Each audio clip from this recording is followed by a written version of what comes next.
12% од населението има пари едва и за храна, а 57% можат да ги задоволат потребите само за храна и облека, но немаат пари да купат телевизор, фрижидер или друг уред за домакинство. Ова го покажа анкетата на Асоциацијата на финансиски друштва. 44% од испитаниците рекле дека воопшто не може да заштедат некој денар, а 35% од заштедите може да живеат само еден месец во случај да останат без работа. Граѓаните масовно земаат кредити, дури и за задоволување на најосновните потреби.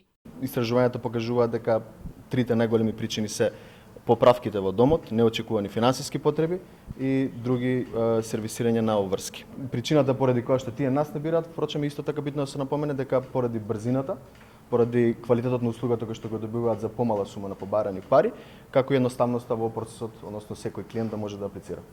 Компаниите што даваат брзи кредити тријат раце. Велат само 6% од граѓаните се обраќаат кај нив за кредити, но ги има се повеќе. Побројните поплаки дека ваквите компании вршат легален рекет и наплаќаат нереално високи камати кои тешко се враќаат, Министерството за финансии законски ги ограничи вкупните годишни трошоци на 55% од потрошувачкиот кредит. Претходно тие достигнуваа и до 500% од кредитот, а со измените се опфатија и малите кредити под 200 евра.